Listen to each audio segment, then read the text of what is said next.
Welcome to my channel. My name is Justin and I've been a wedding photographer for 6 years now. And I want to talk to you guys today of what I've done from starting in wedding photography to this point and how I've managed to make it a full-time job. Like most hobbies, you got to figure out your niche. I found that I was really great with event photography or any type of photography that was catered towards more people. I started off shooting portraits of people. From there, I developed into shooting events and then starting to get paid for those events. And eventually it led to me building my event photography portfolio, which got me my first job as a second shooter for a wedding. From there, I did more time as a second shooter for my mate who shot more weddings as well. And I was able to build my portfolio from there. I kept these images and then years later, I used them to push myself as a wedding photographer here in Canberra, starting off with very low prices, and eventually as I got better and better and I was able to show more good work, then I was able to bump up my price and get myself to where I am now, which is being able to do this full time.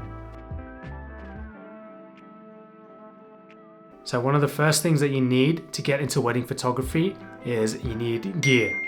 Now I can talk about all the latest and greatest technology that we'll have, and by the time that you watch this, there's probably a new flagship Sony, a new flagship Canon. They're always releasing new gear, but there are some key fundamental things you need to look into for a camera to shoot weddings. You need to get a camera that takes dual card slots. This is very important because with wedding days, they don't happen again. It's very fast paced. If you're only shooting on a camera that holds one SD card and that camera fails, you're done. So make sure you have a camera with 2 SD card slots so you can do redundant writing and have the photos backed up as you're shooting. With your gear, a good addition is to choose whether you want to shoot prime lenses or zoom lenses. A prime only guy or a zoom only guy, you can choose multiple. For example, I bought this 28-70 late last year and I probably shoot 90% of the wedding day with this lens, just with a constant f2 aperture. The wider range is great for those photo documentary moments where I just need to pull the camera up to my face really quickly and snap that moment. And then the 50mm and the 70mm on this is great for those portraits when I want a more creamier background. Generally, some good lenses to start off with would be a 24mm, 35, 50, 85, and then maybe a 135 if you're shooting in those big cathedrals. And don't forget those ultra wides 16mm or the 16-35. That's a common focal length, especially for the dance floor, for the more party type shots. The setup that I'm running right now is a 28-70, 90% of the wedding day is covered on that. The 85mm when I want the 1.4 aperture portraits. I bring a 70-200 if I know I'm shooting in a big cathedral, and a 10-18 for those wide party dance shots. I don't have a macro lens because I use an extender to get those macro shots. But lately I've been finding myself just using a 28-70 on the 70mm end because the close focusing distance is pretty solid. Now I'm not going to talk about autofocus or how many frames per second your camera shoots, because back in the film days, wedding photographers were still able to produce such amazing work with a manual focus lens and a camera that only holds 30 frames. So don't stress too much about all of that. Right now I'm using 2 A7 IVs that shoots 10 frames per second, 33 megapixels, which is plenty on the phone or on the laptop. And then I have a C-Cam, which is my A7C2, but I'll probably run this setup for the next few years until one of them dies. To continue on gear, you're on a laptop that's fast enough to edit photos, and then editing software, the Capture One, Lightroom, good computer, something to edit everything on. In regards to having good computer editing software, find yourself a client delivery service, something like Pass Gallery, PicTime, Pixieset. Not only do they look really good, it looks really professional on your behalf, and also there's a lot of functions that will help clients choose their favorite photos. Some of them even have shops where they can buy prints straight from the website, and the whole UI just looks a lot better than Google Drive or Dropbox.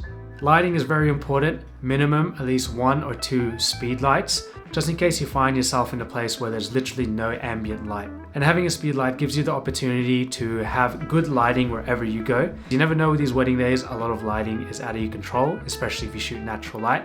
So bringing a speed light with you is great. You can come up with some creative party shots like these ones.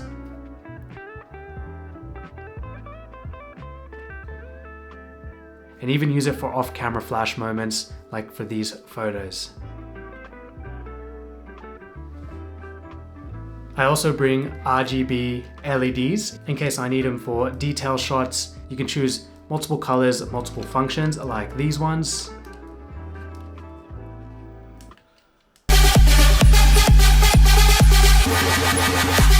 They're really great and handy to have on you on the wedding day. Now moving on from gear, you need to find yourself a CRM. Right now I'm using Studio Ninja, and this helps me with my workflows. It helps me do all the back end, all the admin, all of my emails, and I'm able to set in certain workflows depending on the client. So some clients might have an engagement session, some might have a wedding album. So my workflows will include emails that will send to them to remind them about the engagement sessions, to remind them to choose their wedding album. So it does a lot of the hard work for me. So I don't have to stay on my laptop replying and writing emails for 30 to 40 plus clients every single day. Studio Ninja also allows you to send wedding contracts, which is very important, especially if there's an exchange of money for any service that you're providing. Not only will it protect you, but it'll also protect your clients as well. Studio Ninja also allows you to send invoices, and clients can pay on the platform itself, which makes it so much more convenient for your clients as well. When I first started, I did use Excel spreadsheets, but that got overwhelming very quickly.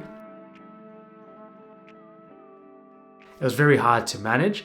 And when you do start off in wedding photography, you might not have many clients to where it's not overwhelming to have them on a spreadsheet.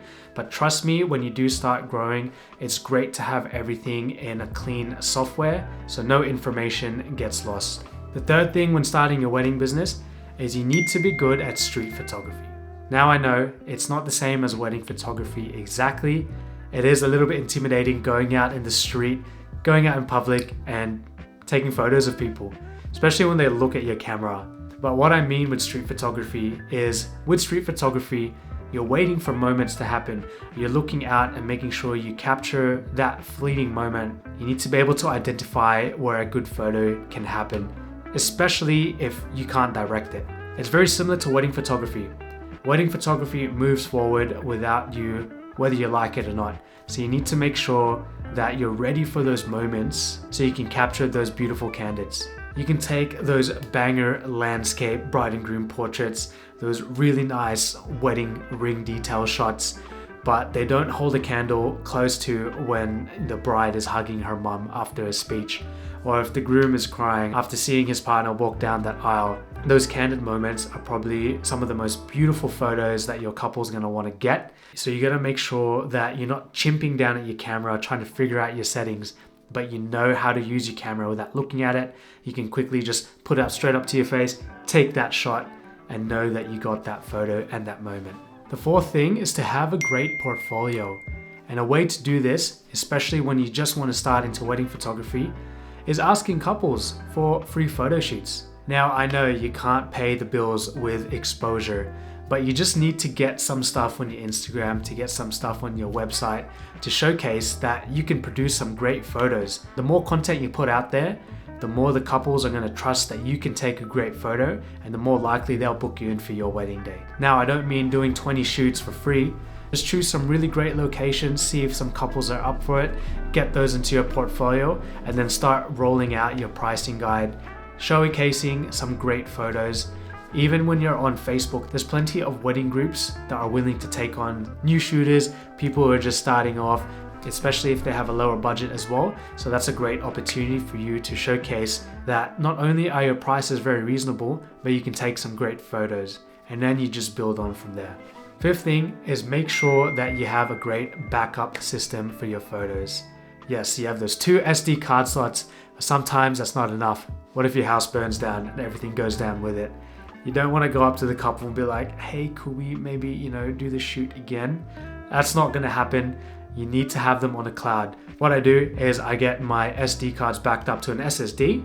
I get them backed up to a hard drive, and then I get them on a Google Drive and also on Lightroom, which I have a 1 terabyte cloud for all the current photos I'm editing. So I have so many backups. Worst case scenario, if my house does burn down, my photos won't burn down with it. Last thing is to offer your services as a second photographer to other photographers in your area. And being a second photographer gives you that on-the-job experience, so you actually know what happens during a wedding day. There's so many things that goes in a wedding day. I split it into 4 parts. You got the getting ready, the ceremony, the photo shoot that includes family photos, wedding party photos, bride and groom photos, and then the reception. I know those 4 parts can move around a bit depending if you have a first look or not, but basically most weddings are structured like this. And each of those parts in the day, there are little things that happen. For example, with the getting ready, the bride and her girls might have matching PJs, so straight after hair and makeup, you gotta get those touch-up shots, and then you gotta go get their matching PJ photos. Once they do that, all the bridesmaids get ready, so then if they help the bride get ready, they're all dressed for the photo, and then the bride has to put on her accessories, blah, blah, blah. So many things that go into it. And sometimes if you don't have that second shooter experience, then you won't know what it's like when you enter your first wedding. So having that experience is gonna help you so much in the long run. Without the pressure of being a main shooter, the main shooter has to handle so many things. They're responsible for the timeline, they're responsible for directing, for prompting, all of this, all of that. Being a second shooter, you can kind of step back a little bit, stay pretty candid, and then just kind of observe in your way. Obviously, helping out the photographer is your first job. You're working for them, so make sure you treat it like that. But still, second shooting, great way to gain experience. So I hope this video helps you guys when you're looking to get into wedding photography. If you want to know more, comment down below, and I'll see you guys soon.